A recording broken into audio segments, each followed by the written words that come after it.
Hari depan indah kau berdiri, rencana yang terbaik bagi selamat nama Yesus. Terima kasih Tuhan.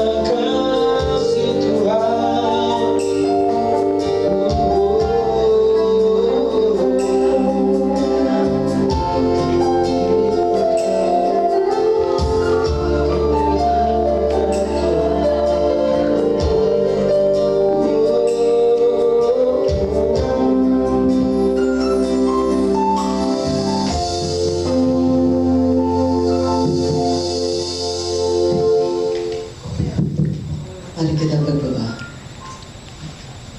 Kami bersyukur bahwa sore hari ini Tuhan, kami percaya Engkau mengasihi setiap kami umat-Mu, khususnya jemaat-Mu di JKI Kuasa Mujizat. Kau melawat kami Tuhan lewat minyak urapan. Kami tahu penting bagi setiap kami Tuhan, itu kuasa yang Kau berikan bagi setiap kami sebagai anak-anak-Mu.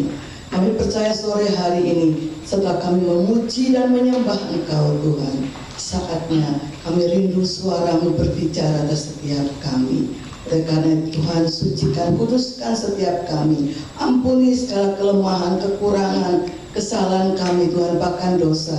Mungkin lewat kata-kata kami, pikiran kami, tindak tanduk kami Tuhan, kelakuan kami, ampuni kami Tuhan. Biar lewat firman-Mu kami boleh dikuatkan kembali, kami boleh mengerti isi hati-Mu sore hari ini. Terima kasih Bapa. Dalam nama Yesus kami siap mendengar firman-Mu. Haleluya. Amin. Puji Tuhan. Selamat sore Bapak Ibu Saudara yang kasih Tuhan. Shalom. Shalom. Saya percaya nggak ada yang kebetulan sore hari ini. Amin. Amin. Karena pernah saya sampaikan bahwa Tuhan mengasihi kita di tempat ini. Kenapa?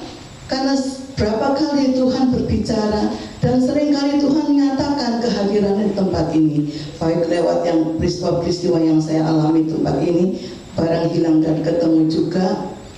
Sore hari ini, waktu saya berdoa kemarin, 2 hari yang lalu saya berdoa, Tuhan apa yang harus saya sampaikan di JKI Kuasa Mujizat. Tuhan belum berbicara, tapi tepat kemarin hari Jumat, Tuhan bicara. Tuhan katakan, sampaikan tentang mengikut Kristus harus berani menderita. Menderita bukan karena kesalahan yang kita buat, tapi menderita bagi kemuliaan namanya. Itu tidak mudah saudara. Banyak orang Kristen hari-hari akhir ini di gereja besar, gereja kecil sama saja saudara. Banyak mereka yang tidak mengerti, mungkin dengar firman banyak, tapi melakukannya enggak. Sehingga Tuhan hatinya sedih. Tuhan katakan, mereka pikir mereka ikut aku untuk berkat, padahal mereka tidak tahu bahwa mengikuti aku bukan saja untuk diselamatkan, tapi juga menderita bagi namaku. Dan seringkali kita nggak mau menderita buat Tuhan. Sore hari ini kita mau dengar apa yang Tuhan katakan.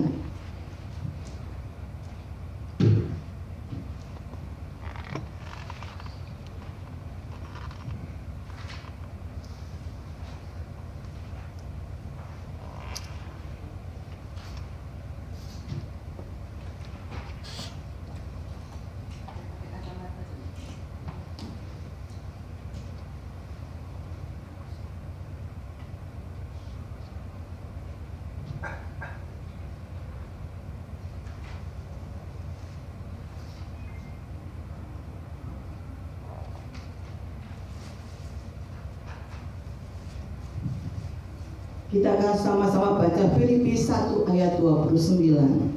Filipi 1 ayat 29. Tuhan beri saya ini, judul ini, mengikut Yesus harus berani menderita, sama dengan berani memikul salib. Tapi bukan karena apa yang kita lakukan, kesalahan kita lakukan, tapi demi nama Kristus kita harus rela menderita. Saudara, Filipi 1 ayat 29 berkata seperti ini, sebab kepadamu bukan saja dikaruniakan untuk percaya kepada Kristus, melainkan juga untuk menderita untuk Dia. Mengikuti jejak Kristus berarti harus mau menderita bagi Dia. Itu yang Tuhan mau. Yesus berkata di dalam Matius 16 ayat 24. Matius 16 ayat 24. Yesus berkata, setiap orang yang mau mengikut aku, ia harus menyangkal dirinya, memikul salibnya, baru mengikut Kristus. Mungkin banyak anak Tuhan tidak mengerti menyangkal diri itu apa sebetulnya. Rasul Paulus katakan dalam Galatia 2 ayat 20 bahwa hidupku bukan aku lagi, tapi Kristus yang hidup dalam aku. Arti dari menyangkal diri adalah berarti mengutamakan kehendak Tuhan di atas keinginan pribadi. Seringkali saudara kita nggak ngerti yang dimaksud Tuhan itu apa yang Tuhan inginkan lewat firman-Nya. Seringkali kita nggak mau untuk melakukannya. Memang berat saudara. Misalnya contoh yang sehari-hari saja, ampuni mereka yang bersalah kepadamu. Mungkin sekali kita bisa mengampuni, 2 kali, 3 kali, pasti manusia lumrah katakan, setelah ini aku nggak bisa mengampuni dia lagi. Itulah manusia. Tapi sore hari Tuhan mau mengikut dia, kita harus melakukan firman-Nya. Karena apa? Itu penting saudara. Dengan kita melakukan firman-Nya, itu bukti bahwa kita mengasihi Tuhan. Dan orang-orang yang mengasihi Tuhan itu ada dalam perlindungan Tuhan. Jadi seperti tadi yang dikatakan Bu Ripka, memang akan terjadi, kan berkali-kali saya katakan bahwa Tuhan sendiri berbicara. Kita sudah hidup di akhir zaman. Bentar lagi kita akan mendengar, melihat keadaan yang bukan baik-baik saja. Tapi Tuhan ingatkan dalam firman-Nya, kita nggak boleh takut saudara. Karena apa? Kita yang hidup sungguh-sungguh melakukan firman Tuhan, apa yang Tuhan mau, ada dalam perlindungan Tuhan. Dia tidak akan pernah meninggalkan kita sedetik pun, itu janji firman-Nya. Dan saya sudah pernah bersaksi dalam keadaan saya sendiri, di mana terjadi sesuatu yang menakutkan, bahaya, tapi saya menjerit, Tuhan tolong, dan dia ada saudara. Nah Tuhan mau sore hari ini mengikut Tuhan itu tidak mudah saudara. Seringkali kita nggak ngerti, kita tersinggung sedikit, kita sudah nggak bisa terima. Sedangkan Tuhan mau kalau kita menerima kita, makanya Tuhan katakan kita harus belajar rendah hati, penguasaan diri, sabar, banyak hal, kasih, belas kasihan, hal buah roh itu. Kalau kita nggak mau nurut, sulit, kita akan mengalami hal-hal yang menakutkan. Kenapa? Tuhan tidak menyertai kita karena kita nggak mau mendengar suaranya, kita tidak mau melakukan apa perintahnya, dan itu sulit bagi orang yang percaya. Yang kedua, kita belajar taat kepada perintah Tuhan sekalipun kita punya kehendak yang berbeda. Seringkali manusia mau ke kanan, tapi Tuhan mau kita ke kiri, dan kita seringkali nggak mau tanya sama Tuhan, mana Tuhan? Kita harus belajar saudara ya. Kita tahu setiap anak Tuhan boleh percaya Yesus berarti ada Roh Kudus dalam hatinya. Roh Kudus sudah diberikan kepada kita, tapi Roh Kudus itu belum berkarya, belum bekerja kalau kita nggak akan mempermuliakan nama Tuhan.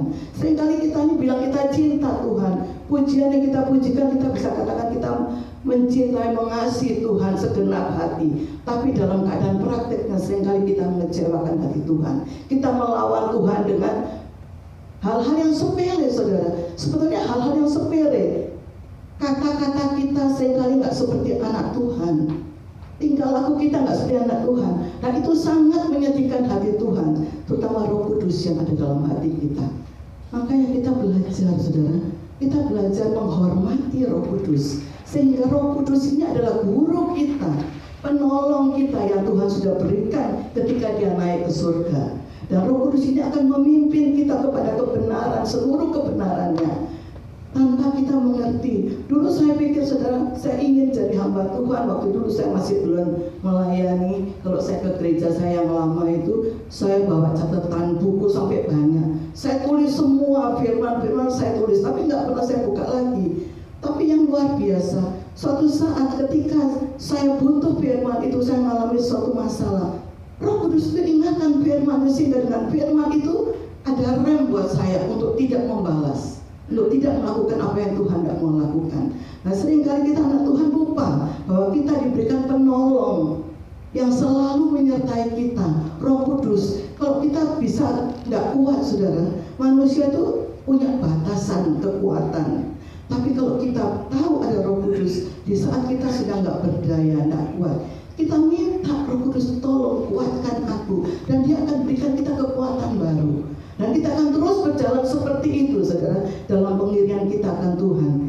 Tadi yang pertama, menyangkal diri berarti mengutamakan kehendak Tuhan di atas keinginan pribadi. Yang kedua, kita belajar taat kepada perintah Tuhan sekalipun kita punya kehendak yang berbeda. Ketiga, menyangkal diri bukan berarti kehilangan jati diri, tetapi kita membiarkan Kristus membentuk hidup kita sesuai dengan rencananya yang sempurna. Kalau kita mau Tuhan pimpin langkah hidup kita hari-hari akhir ini, mari kita semua sungguh-sungguh belajar mau taat kepada Tuhan. Hal-hal yang sepeda Tuhan katakan jangan. Ampuni mereka, ampuni saja, saudara. Tuhan katakan berdamailah dengan semua orang. Tuhan mau kita harus berdamai dengan semua orang. Tidak semua orang itu menyenangkan hati kita, tapi kita harus. Kalau kita mengasihi Tuhan, Tuhan katakan lakukan perintah-perintahku. Amin. Amin. Kita percaya Tuhan ada di tengah-tengah kita saat ini, karena Dia sendiri yang mengatakan pada saya, katakan firman-Ku, mengikut Kristus harus berani menderita. Menderita bukan kesalahan kita, tapi menderita demi namanya. Kita harus diam, saudara. Kita disakiti, kita direndahkan, kita difitnah, kita nggak boleh membalas. Itu bukan hal yang mudah. Tapi kalau kita mau, maka Roh Kudus akan mengurapi kita, memberi kita kemampuan, kekuatan untuk kita bisa melewati semuanya itu, dan kita akan keluar lebih dari pemenang. Amin. Itu yang pertama, menyangkal diri. Yang kedua, memikul salib. Banyak orang nggak ngerti memikul salib itu gimana. Bukan salibnya yang kita pikul, saudara. Yesus sudah memberikan teladan. Memikul salib berarti tetap setia kepada Tuhan di tengah kesulitan, penolakan, atau pengorbanan yang harus dihadapi karena iman. Itu tidak mudah, saudara. Saya ingat waktu pertama kali saya mulai melayani Tuhan, itu tidak mudah. Menjadi seorang pemimpin pujian juga tidak mudah, saudara.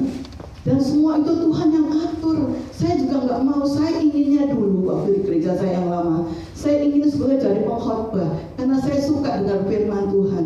Tapi Tuhan bawa saya ke pujian. Berbeda dengan istrinya Pak yang di Jogja itu, sudah istrinya barusan meninggal itu. Dia waktu bertemu, dia Rederiva. Saya pernah ke Jogja waktu itu diminta untuk memimpin pujian. Istrinya bilang gini sama saya, Bu Esther, saya ini sebetulnya kepingin jadi pemimpin pujian, bukan jadi pengkhotbah. Jadi terbalik dengan saya. Tapi apa yang Tuhan lakukan itu yang terbaik buat kita. Dia tahu yang terbaik buat anak-anaknya. Satu persatu Dia tahu, saudara. Dia lebih dari bapak, lebih dari orang tua kita dunia. Waktu itu, saudara, gara-gara saya memimpin pujian itu, gara-gara pemimpin pujiannya nggak datang di acara KKR yang waktu itu dibantuan presenter itu sudah banyak orang. Yang mimpin itu Bapak Pendeta itu nggak datang, saudara. Bayangkan saya baru bertobat, baru tahu 6 lagu yang saya hafal, dan lagu-lagu ini pakai transparan di belakang, saudara, bukan di muka, di belakang. Jadi waktu itu sudah banyak orang yang nggak datang memimpin. Anak-anak musik bilang, ayo Cik, Cik yang mimpin. Saya takut, saudara, belum pernah mimpin pujian 6 lagu ya. Saya ingat saya datang di belakang mimbar itu, di belakang tembok seperti ini ada tempatnya anak-anak musik. Saya berdoa, Tuhan, saya takut, saya bilang gitu, tapi saya mau. Akhirnya saya maju, saudara. Itu yang pertama kali saya memimpin pujian. Dan secara manusia itu tidak ada di dalam pikiran saya, saudara. Tapi itu yang Tuhan sudah tetapkan bagi setiap kita yang sungguh-sungguh mengasihi Tuhan. Dia mulai atur langkah hidup kita di saat kita mulai percaya kepada Tuhan. Dan saya percaya kita semua ini sudah percaya Tuhan, tapi seringkali kita nggak mau berjalan bersama dengan Tuhan. Seperti temanya Gereja JKI, berjalan bersama Kristus. Itu tidak mudah memang, saudara. Tapi biar lewat sore hari ini, lewat firman, lewat kesaksian yang saya saksikan, saya alami semuanya itu. Apa kebetulan? Enggak. Saya nggak pernah berpikir saya menjadi pengkhotbah, nggak pernah berpikir. Tapi Tuhan pernah berbicara lewat hamba Tuhan. Dan saya harus mengalami lembah kekelaman. Tiba-tiba juga sakitnya bukan sakit main-main saudara ya, sakit stroke. Tiba-tiba setelah mimpin pujian sepanjang bulan Desember.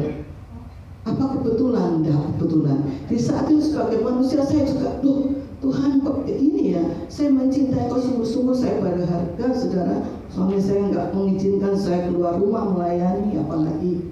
Tapi saya berani, saya tidak menentang dia. Kalau dia nggak ada saya pergi. Kebetulan kalau dia datang ketahuan, dia untungnya tidak suka pukul saudara. Dia diam, ya saya diam juga. Tapi baik juga dengan diam-diam. Akhirnya saya juga belajar untuk tidak, dengan diam tadi saya belajar untuk tidak membalas. Dan Tuhan nonton saya sampai hari ini. Sekarang manusia saudara, saya takut banyak yang bilang, melayani Tuhan kok gitu ya. Mereka tidak mengerti saudara harga yang harus saya bayar untuk keselamatan suami saya dan seluruh keluarga saya. 9 bersaudara, 8 saudara. Itu dulu tidak bertobat. Sungguh Kristen turunan aja. Kristen tidak ngerti kebenaran. Dan saya harus menghadapi mereka satu persatu, tidak mudah. Termasuk Pak Bijil nih saudara, yang paling musuh dengan saya dia. Tapi saya bersyukur hari ini dia jadi wakil gembala. Dia yang menentang saya pertama, katanya saya ini fanatik, pendeta apa segala macam. Saya diam saudara, saya berdoa malam-malam, saya mulai ngerti kebenaran. Saya berdoa, Tuhan ampuni mereka, ajar mereka untuk mengenalmu seperti aku mengenalmu Tuhan. Saya dengan nangis saudara, dan luar biasa Tuhan 2 tahun, dalam waktu 2 tahun 988 itu bertobat semua saudara. Bukan saya cari, mereka datang dan saya baptis ke Betani semua satu persatu. Sampai foto saya ada di buku baptisan Betani. Saya kaget dia tuh, ada saya di situ. Saya bawa mereka, bukan mereka saja, mama papa saya juga, Kristen turunan semuanya, dan juga ada banyak jiwa-jiwa. Dan saudara, ikut Tuhan itu memang tidak mudah. Kalau kita hanya cuma ikut saja, nanti kalau masa sukar, kita ini sukar sendiri saudara. Kenapa? Tidak ada perlindungan Tuhan, karena kita hidup tidak di dalam kebenarannya. Kita terus keluar jalur. Jadi iblis jadi pangsanya.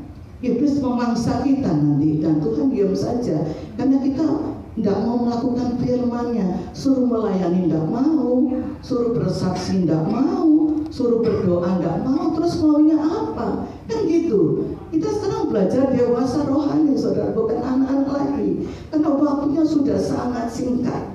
Kalau penderitaan itu datang dan kita nggak siap, saya tidak membayangkan bagaimana saudara. Apalagi saat sangkakala berbunyi terus tidak diangkat, bagaimana lagi saudara. Nah itu kita tahu karena kita mengenal Tuhan. Firman Tuhan katakan, orang yang dekat kepadaku, aku akan memberitahukan rahasia-rahasia tentang kedatangan Kristus. Sebelum terjadi apa-apa, dunia belum ngomong tentang Kristus, tentang kedatangannya. Tuhan sudah bicara kepada saya, dan saya juga kaget. Saya langsung bicara anak saya di Jogja, dan saya bersyukur karena dia gembala, dia respon langsung, ma berdoa dan berjaga-jaga. Sedangkan adiknya yang satunya itu bisnis, saudara, melayani dan bisnis, juga gembala, tapi di Ambon. Dia kurang setuju mungkin. Dia jawab ini, mami nggak usah ngomong tentang kedatangan Tuhan terus. Saya diam, saya bilang gini, mami harus bicara karena kamu anak mami. Terus dia diam saudara. Dan benar Tuhan itu nyatakan bahwa dia juga dapat penglihatan 2 kali berturut-turut, dan dia baru katakan, iya mi benar mami ngomong. Saya bilang, mami ngomong ini bukan ngomong sembarangan ngomong. Apa yang Tuhan mau mami sampaikan, mami harus sampaikan. Karena apa? Karena mami takut Tuhan. Saudara-saudara saya bicara 8 wanita, kan kita wanita 5, 4 pria. 2 saudara saya sudah Tuhan panggil pulang. Tapi saya bersyukur 1 kakak saya, 1 adik saya, mereka sudah bertobat dan mengenal Kristus sungguh-sungguh. Lahir baru saudara semua. Tapi ya tadi itu sama saja, masih keras hati. Tapi pada saat-saat yang terakhir, mereka diubahkan Tuhan lewat doa. Mereka diubahkan, mereka mencintai Tuhan sungguh-sungguh, dan baru mereka dipanggil pulang. Saya ingin, Tuhan ingin sore hari ini kita semua saudara harus sungguh-sungguh memperhatikan waktu, bahwa waktu-waktu ini bukan waktu-waktu main-main lagi. Waktu yang sungguh-sungguh dengan Tuhan, adakan waktu dengan Tuhan pagi-pagi. Nggak usah minta banyak-banyak. Terima kasih Tuhan buat hari yang baru. Minta perlindungan Tuhan sepanjang hari harus. Karena musuh kita di dunia ini setan, iblis, yang kita nggak kelihatan tapi dia ada. Tapi kalau kita tahu bahwa kita punya musuh, kita nggak boleh santai, saudara. Berdoa, berjaga-jaga. Karena apa? Itu penting. Barusan ini adik saya kan kecelakaan Pak Bija ini. Tiba-tiba saya barusan bicara sama istrinya. Saya katakan, pagi-pagi kan waktunya kita doa pribadi ya, sendiri-sendiri. Setelah itu saya putar Pastor Andi Simon, karena Tuhan sendiri yang tunjukkan saya itu waktu itu, bahwa Pastor Andi Simon memang Tuhan pakai dengan khusus untuk kesembuhan. Dan saya dengar firmannya sederhana, tapi sungguh-sungguh itu penting buat orang-orang yang mudah untuk menerimanya. Saya share, banyak saya share pagi-pagi. Jadi kalau pagi saya harus bangun pagi-pagi sekali berdoa pribadi. Setelah itu saya mulai share banyak itu. Tuhan suruh itu, karena Tuhan cinta semuanya. Tentang mereka mau teruskan atau enggak, terserah, saya share semua itu. Dan itu Tuhan senang, saudara. Itu tugas yang saya harus lakukan. Kalau kita secara manusia males ya, tapi kalau kita cinta Tuhan, kita harus melakukan apa yang Tuhan mau. Itu bukti bahwa kita mencintai Tuhan. Dan kalau kita butuh Tuhan setiap saat, Dia ada, saudara. Saudara percaya? Amin. Tepuk tangan dulu buat Tuhan Yesus. Tuhan katakan Immanuel, Dia ada beserta kita. Dan benar, memang Dia ada beserta kita. Tadi yang pertama memikul salib, berarti tetap setia kepada Tuhan di tengah kesulitan, penolakan atau pengorbanan yang harus dihadapi karena iman. Yang kedua, salib melambangkan ketaatan yang tidak bergantung pada keadaan. Jadi kita dalam keadaan apapun, saudara, kita harus taat. Kita nggak bisa harus firman itu kita baca, maka Tuhan mau kita harus baca firman, merenungkan firman, melakukan firman. Soalnya di saat kita butuh, kita mengalami sesuatu yang tiba-tiba, saudara, masalah itu bisa datang tiba-tiba, maka Roh Kudus akan ingatkan kita firman itu, dan firman itu memberi kita kekuatan atau jalan keluar untuk kita bagaimana kita bersikap atas masalah itu. Jadi kita nggak mudah putus asa, kecewa, sedih, apalagi sekarang ini uring-uringan dengan Tuhan, terus males, nggak mau ke gereja, nggak mau ibadah, apalagi mau doa udah males, saudara. Jangan, saudara. Hari-hari ini hari-hari yang parah, hari-hari yang berat, hari-hari yang sukar, kata firman Tuhan. Karena apa? Karena waktunya hampir tiba.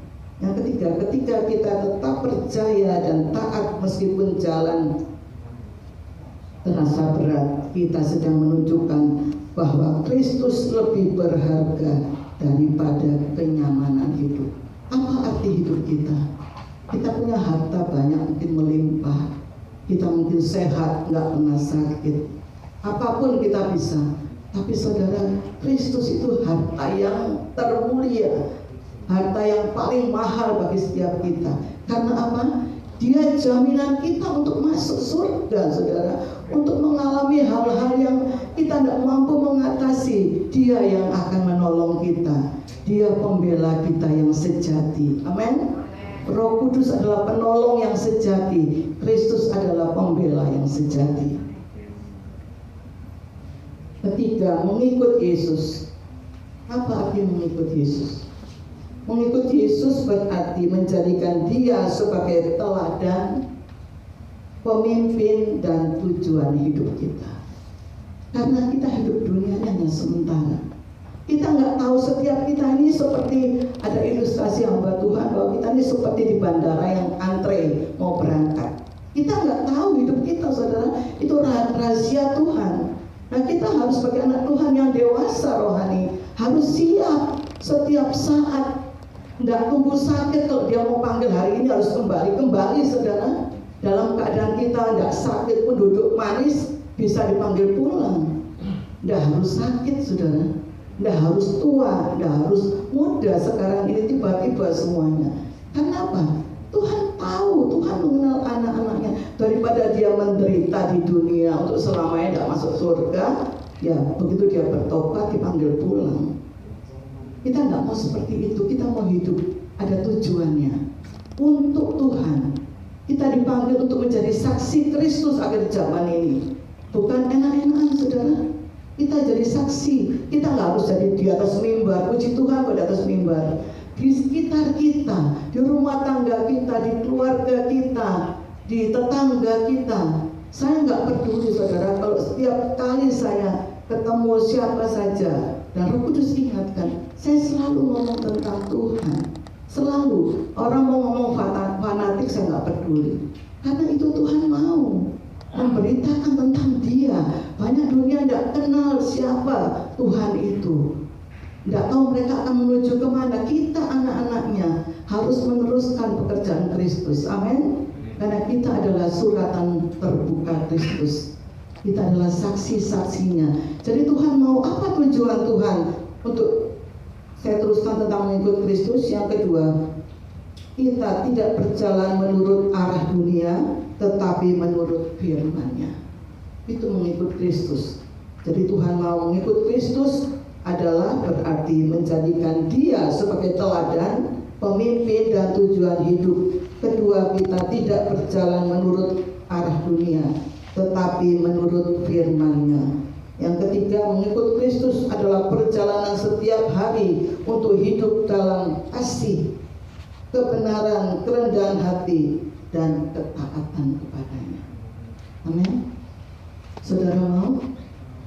Kita harus mau, saudara.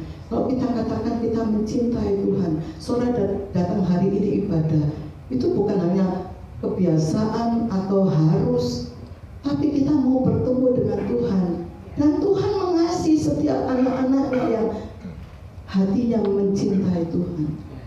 Saudara menghadapi apapun jangan takut. Kalau kita sudah ada di jalurnya Tuhan, jangan takut. Karena apa? Dia selalu ada buat kita. Amin. Ada damai sejahtera, ada sukacita yang dunia tidak bisa berikan. Dia ada selalu untuk kita.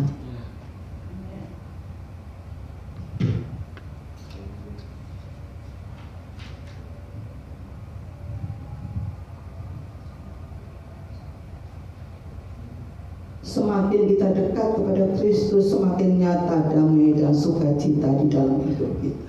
Kalau kita dekat kepada Tuhan, saudara, masalah apapun tidak bisa bikin damai kita hilang, nggak bisa, saudara.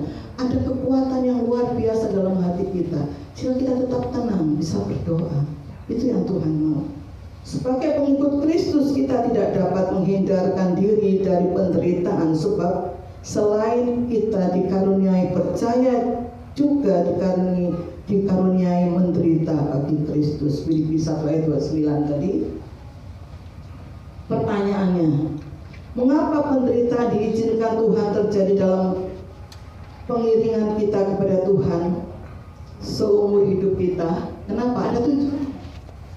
Ada tujuannya, saudara. Jawabannya, karena Tuhan mau memakai penderitaan yang kita alami ini sebagai satu tujuannya, menegur dan menyadarkan kita agar berhenti berbuat dosa, supaya jangan jiwa kita binasa. Itu Ibrani 12 ayat 6.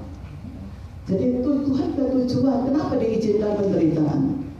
Mengapa dia izinkan kita harus mengalami masalah, pencobaan, ujian? Ada tujuannya, supaya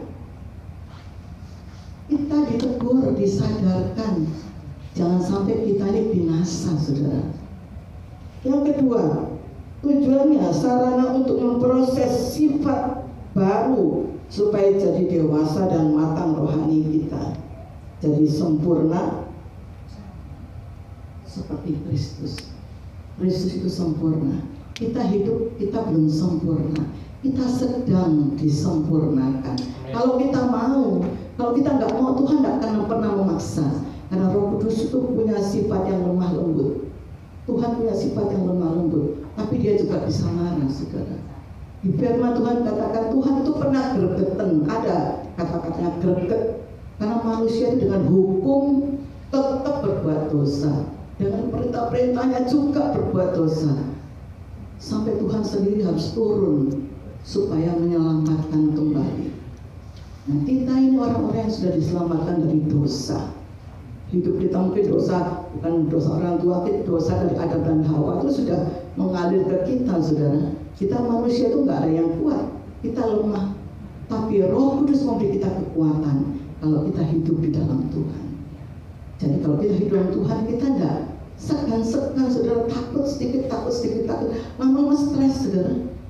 Bukan stres lagi, depresi lama-lama. Depresi lama-lama juga sakit, lama-lama juga mati.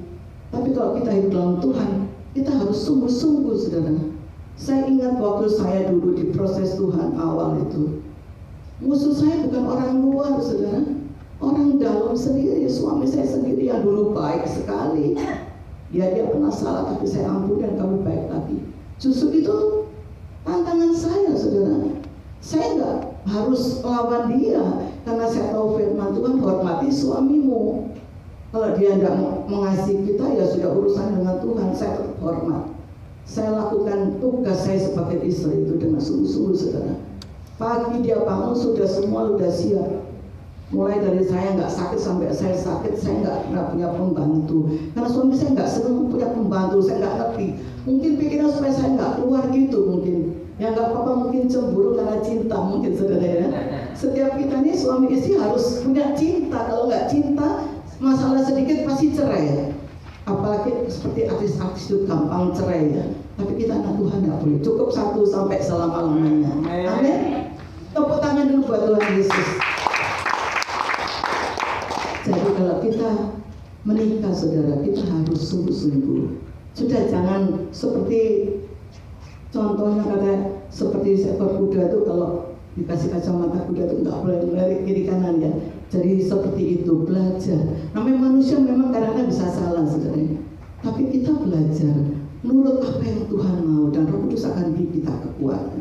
Sehingga rumah tangga itu penting, saudara. Apalagi kita yang punya anak-anak. Kalau kita orang tua tidak benar, salah satu tidak benar, apalagi kalau dua-dua nggak benar, kasihan anak-anak. Saya bersyukur saya mengalami penderitaan, anak-anak saya masih kecil-kecil, satu kelas 6, satu kelas 1 SD. Dan itu berterus, saudara, sampai mereka selesai sekolah. Bayangkan, 48 tahun pernikahan, tambah 2 tahun pacaran, 50 tahun persis, saudara. Tuhan selamatkan suami saya sebelum dipanggil pulang. Dan saya tidak pernah berpikir dia mati, karena dia nggak pernah sakit, badannya kuat, saudara, kuat sekali, tidak pernah sakit yang paling flu. Tapi tiba-tiba Tuhan tahu waktunya sudah dekat. Dan kalau mungkin, saya pikir kalau mungkin dia nggak dapat istri saya, mungkin dia nggak selamat gitu. Karena aduh, saudara, sungguh saya harus punya hati. Saya ini orangnya terus terang, bukan nyombong ya, saya ini sabar. Kena suami itu harus, Tuhan katakan harus lebih sabar lagi. Bayangkan, sampai saya ini sampai puasa terus, sampai sakit karena kekurangan makanan. Bukan kebanyakan makanan, saya sakit karena kekurangan. Banyak pelayanan, pulang sudah malam, capek, sudah nggak makan, besok pagi berangkat lagi. Nggak ngerti, waktu itu masih bodoh, nggak ngerti. Tapi sekarang saya ngerti. Kita harus jaga bait Allah ini. Tubuh kita ini tempat rumah Tuhan, harus dijaga. Saudara boleh puasa, tapi setelah buka saudara harus makan dengan makanan yang sehat. Karena apa? Musuh kita setan, saudara. 2 kali setan ingin membunuh saya dengan 2 kali disantet. Yang santet ya apa itu? Ini kombel disantet. Karena dia minta dikawin katanya ya waktu itu. Tapi suami saya nggak mau. Kenapa saudara nggak mau? Karena Tuhan yang enggak. Contohnya seperti ini. Kalau kita punya tas, kalau kita pegang tas ini mau didorong kemana-kemana, tidak akan lepas. Demikian juga kita, kalau kita suka berdoa, saudara, mau lari kemana pun dia akan kembali, saudara. Nggak diundang, nggak dicari pun kembali. Saya 2 kali suami saya pergi dan cukup lama. Saya nggak pernah cari, saudara, bukan sombong, bukan. Karena saya punya iman bahwa saya punya Tuhan. Sudah lahir baru kan, udah ngerti kebenaran. Saya punya Tuhan. Saya doa, saya puasa, Tuhan aku percaya Apa yang sudah dipesatkan oleh Allah tidak boleh diceritakan oleh manusia. Amen. Saya menderita saudara, nggak pulang, nggak kasih uang belanja. Bayangkan, jadi saya diuji lewat Tuhan, prosesnya lewat uang, keuangan, lewat kesehatan, segala macam. Tapi sekarang saya ngerti, itu jadi berkat. Saya bisa bicara karena saya mengalaminya. Kalau saya tidak mengalami, bagaimana saya mau bicara tentang firman Tuhan? Jadi saya bersyukur pada Tuhan. Hari ini saya bersyukur. Saya selalu katakan, Tuhan terima kasih. Terima kasih Tuhan. Saya tidak mau ngomong apa-apa. Terima kasih Tuhan buat semua pengalaman yang menyakitkan saya alami, dan saya boleh jadi berkat bagi mereka yang mengalami. Kita teruskan, dan tinggal sedikit lagi saudara ya. Yang ketiga, Tuhan Yesus meninggalkan teladan mengenai penderitaan secara badani, dan kita yang adalah murid-muridnya, anak-anaknya juga mengikuti teladannya di Ibrani 5 ayat 8. Jadi Tuhan sudah memberikan teladan bagi kita. Dia menderita bukan karena kesalahannya. Sama juga kalau kita hidup, kita mengalami penderitaan, tapi bukan karena kita berbuat salah, tapi demi nama Tuhan kita harus menderita. Percayalah, Tuhan sudah memberikan teladan. Dia sudah memberikan jawaban. Dia menang atas segalanya. Kita semua mau menang. Amin.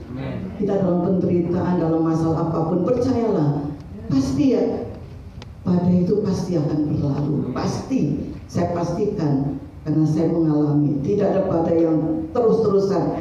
Pasti berlalu. Kita berlalu, saudara, kita naik kelas, naik tingkat. Ada lagi ujian, tapi sudah tidak separah yang pertama. Pertama itu agak parah, saudara, karena kita tidak ngerti apa-apa. Tapi setelah kita mulai mengerti, kita jadi pintar seperti orang sekolah. Dari SD, SMP, SMA, perguruan tinggi.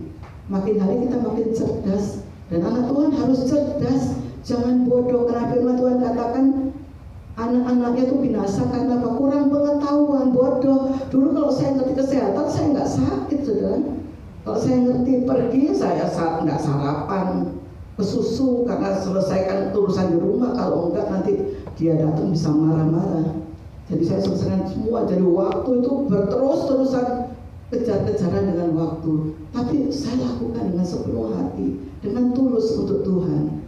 Dan ketika puncaknya itu di tahun 99 itu, saya sakit. Tuhan sendiri yang turun tangan, saudara. Bayangkan, suami nggak di rumah, anak-anak belum apa-apa, saudara, baru selesai sekolah semuanya, satu SMA, satu perguruan tinggi. Saya sakit. Kalau secara pikiran manusia, saya bisa tambah stres, saudara. Tapi Tuhan bicara kepada saya. Tuhan katakan, kamu istirahat. Tuhan katakan, saya pikir pertama istirahat itu apa, saya mau mati, benar. Ternyata enggak. Istirahat supaya sudah terlalu capek. Tuhan tuh ya tahu kalau kita ini capek, tahu. Saudara, pikir Tuhan tuh enggak ngerti-ngerti, kan ada Roh Kudus dalam diri kita. Dan sungguh, saudara, semua keperluan saya, rumah sakit saya, semua bukan siapa-siapa yang bayar, Tuhan sendiri. Dan luar biasa, sampai saya pulang ke rumah. Setelah itu juga tidak mudah, saudara. Saya harus belajar bagaimana ini bangun, tidak bisa. Berjuang, saudara, tapi mengandalkan Tuhan. Dan memang Tuhan ada selalu sampai hari ini. Sepertinya belum pulih, tapi saya merasakan saya sudah sembuh. Tinggal tangan saya, kenapa masih agak lemah. Saya nggak khawatir lagi, karena dari nggak bisa bangun sampai bisa bangun, sampai bisa kemana-mana, saudara. Apakah itu bukan mujizat? Mujizat. Karena saya mengandalkan Tuhan sepenuhnya. Saya nggak mau susahkan anak-anak, nggak mau susahkan saudara, nggak mau susahkan suami. Saya sungguh-sungguh tunjukkan bahwa saya punya Tuhan yang hidup, dan Dia buktikan bahwa Dia hidup. Amin. Oleh karena itu Tuhan mau sore hari ini belajar mengandalkan Dia. Sungguh-sungguh dengan Tuhan hari-hari akhir ini. Jangan main-main lagi, saudara. Mari kita mau sungguh-sungguh. Yang belum baptis. Jangan main-main. Kalau nggak baptis, nama itu nggak ada di sana. Dari sana ditolak sama malaikat nanti kalau mau masuk. Nggak bisa sembarangan. Tuhan datang nanti itu bukan seperti dulu datang sebagai juru selamat, tapi Dia datang sebagai hakim yang adil. Jadi Tuhan sudah cukup lama tinggalkan dunia ini, dan kita sudah tahu firman Tuhan. Kalau kita nggak mau melakukannya, kita rugi sendiri, saudara. Ya, terus tinggal sedikit lagi. Di dalam Mazmur 119 ayat 71, firman Tuhan berkata bahwa aku tertindas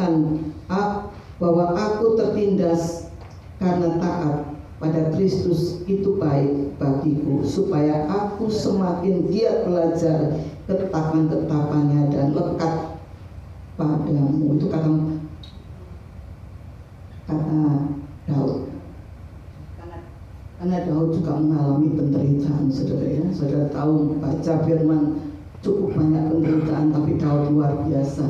Dia sadar akan segala yang dia lakukan salah di hadapan Tuhan dan dia bertobat. Tuhan mau kita bertobat sungguh-sungguh. Setiap hari saya berdoa, Tuhan, saya mau tiap hari apa yang kekurangan dalam hidup saya, Tuhan, tolong Tuhan, ingatkan. Dan saya belajar, saudara, saya belajar terus. Belajar sampai saya ini kalau nggak ada kegiatan luar, saya nggak pernah kemana-mana di rumah.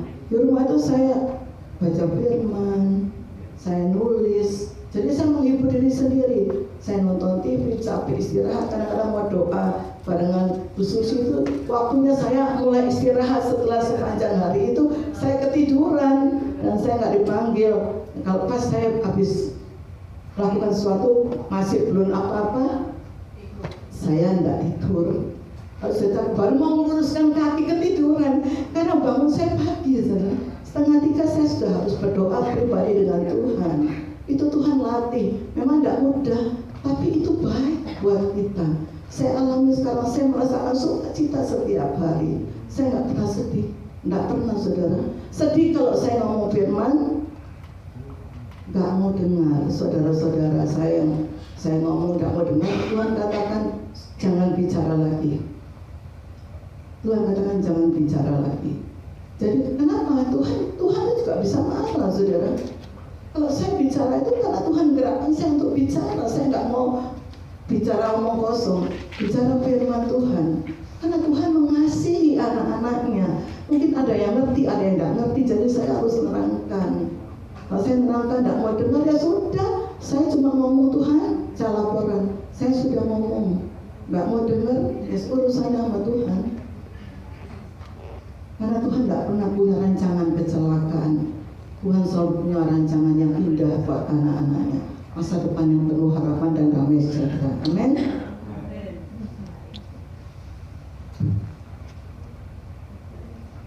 Sore hari ini Tuhan mau, mari kita evaluasi hati kita hari ini. Apakah kita masih mempertahankan kehendak sendiri atau sudah menyerahkan kepada Tuhan? Itu Tuhan mau. Jangan takut pikul salib yang Tuhan izinkan terjadi dalam hidup kita. Tetaplah setia mengikut Yesus, karena tidak ada jalan yang lebih aman.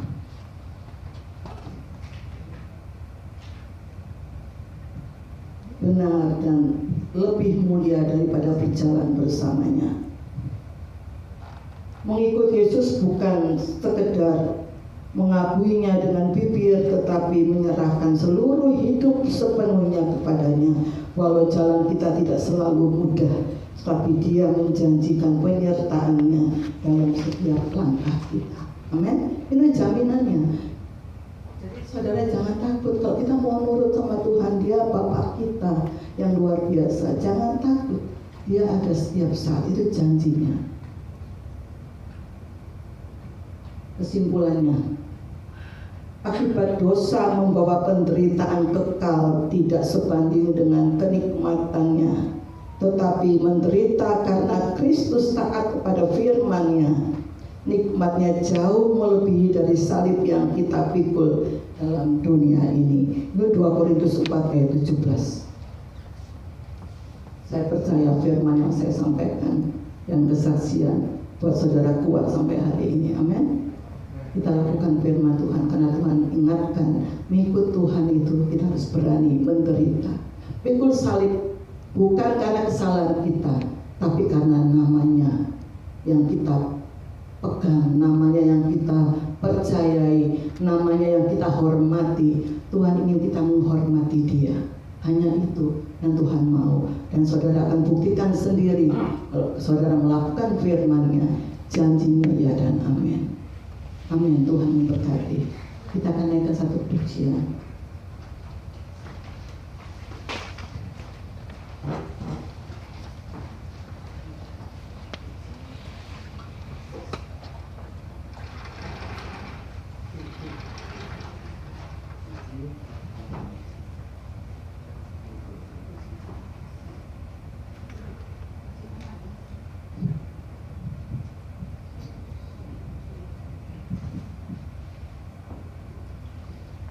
Mari saya undang kita bangkit berdiri, saudara.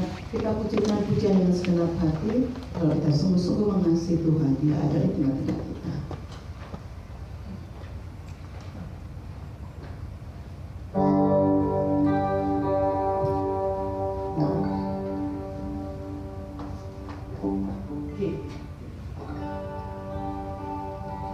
Ku cinta Kau, Yesus, hanya Engkau bagiku, Yesus.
kuat, kami tetap semangat Tuhan di dalam mengikuti Engkau, melayani Engkau Tuhan. Berkati umat-Mu sore hari ini, biar firman yang sudah Kau sampaikan menjadi kekuatan rema dalam hidup